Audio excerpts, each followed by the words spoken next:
Hello friends, my name is Rachel. Welcome back to my channel, and today I wanted to talk about writing routines, specifically daily writing and how I believe it affects the creative process. I've seen a few videos kind of floating around recently that kind of touch on this issue, but I just wanted to share my personal experience. One of the videos that I've seen recently, which I will link down below, is Kate Kavanaugh's video on the grudges that she holds against the creative process. And she lined out 4 stages that she goes through in her creative process. And number 1 is refilling the well. This is when you're gathering up inspiration in preparation to create something. The second stage is actually creating something. You're doing something with all of the inspiration that you've gathered up. Phase 3 is when you begin to feel a little bit tired, and phase 4 is the seemingly inevitable feeling uninspired burnout, which no one wants to be in. And in the video, Kate expressed frustration in that, why do I have to get to the 4th stage at all? Why do I have to spend time in it? I'd rather just go back to the first stage, which is refilling the well, and skip feeling uninspired and burnt out altogether. And I thought that was really interesting. I see a lot of thumbnails in which people talk about how they feel burnout, they feel uninspired, and I thought to myself, what is the cause of burnout? And is there anything that we can do to stop it? And that's what brings me to writing every day. Now, I just want to say that if you write every day and you find that it works for you, that's great. Keep it up. All of our routines are going to look different, and you have to find what works for you. I do think that there is this belief that you have to write every single day in order to be a good writer, and I just don't think that's true.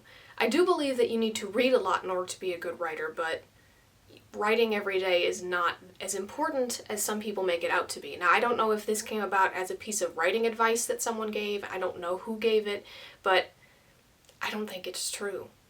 But a few years ago, I did find myself falling for that trap. I thought, okay, I'm going to try to write every day. The problem is that I don't write poetry and I don't write short stories. All I write are novels. And I'm not going to immediately jump into another novel after finishing one. I need time to reset from the novel I just finished and time to outline my next novel regardless of whether they're in the same series or not. So I thought to myself, well, if I can't write novels every day, I'm going to have to find something else to write. And I thought, there are scenes that happen to characters in this book that you don't actually get to see in the book itself, so I could write that. And that's what I did. And I was never happy with what I wrote. All of the scenes felt flat and underdeveloped compared to the novels that I wrote. And that's one of the reasons why I personally don't like short stories very much. They always feel flat and shallow compared to a novel, which gives you plenty of time to develop characters and events. Novels are complex. You'd like to think that it gives you plenty of time to develop things, and I just could never do it in short scenes or short stories, so I was always unhappy with what I wrote. And I found that as time went on, I would sit in front of my computer with this sense of dread, struggling every day to find something else to write. And writing began to feel like a chore, not something I enjoyed. It felt like something I had to do rather than something I wanted to do. And that was never what I wanted for my writing.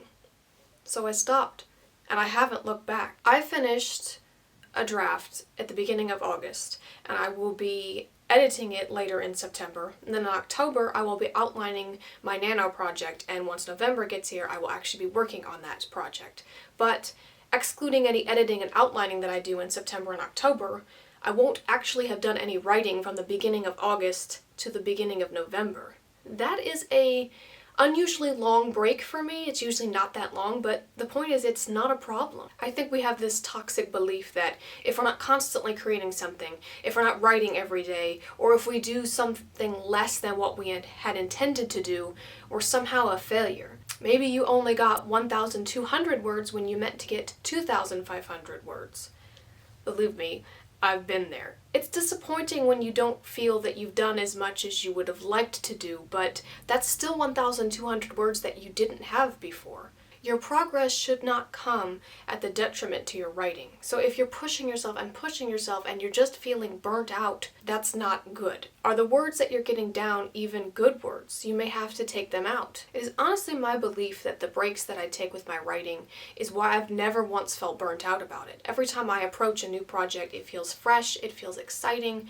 It feels like spending time with old friends again. I'm doing something that I love. It's not something that I approach with trepidation or feeling uninspired. Now, I will say that when I am working on a current project, I do write every single day until that novel is finished, but in between novels, I don't write every day. Another interesting thing that is my personal opinion is I think sometimes we think of just the physical writing as being writing and there's nothing more to it, but writing also includes editing, it includes outlining, it includes daydreaming and gathering inspiration and filling up the well again, and I think it also includes reading. Even if you're reading somebody else's work and not your own, you're still gathering inspiration, you're still learning things, and reading is very important, in my opinion, to writing, so I think it counts as writing too. All in all, I think we all need to be a bit kinder to ourselves. It's okay to take a break, whether that break be for one day or one weekend or 3 weeks or 2 months. You're not going to be any less of a writer just because you don't write every day. You're not going to somehow lose your ability to write because it's been 3 months since you last wrote anything. I don't know that I really have much more to say on this issue. Your book or your project or whatever it is you're working on will get done when it gets done. It's okay to take a break. It's okay if it takes longer. The point is you want it to be the best that it can be, and you also want to get it done. If that looks like writing every day, that's fine. If it looks like taking a break when you need to and refilling the well, that's fine too. There is no one right way to do writing, and I think any advice that says you have to do something a specific way, or you won't be any good, or you won't be a serious writer, or you won't be a real writer, it's just not true. As I said before, you have to find what works for you, and what works for you may be different than what works for me or anybody else.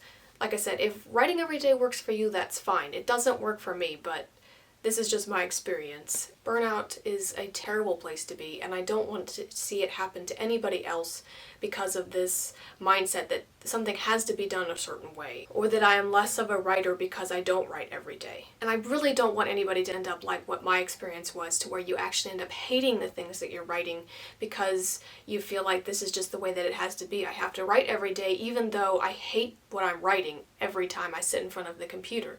That will lead to burnout, and it's going to lead to you feeling uninspired because if you hate everything that you're producing, you're not going to be motivated to produce any more. So, be kind to yourselves, and remember, it's okay to take a break. That is the end of this video. Thank you for watching. If you enjoyed, feel free to leave a like, comment, and subscribe so you don't miss out on any future content. I upload every week. Thank you all for watching, and I will see you in the next video. Bye!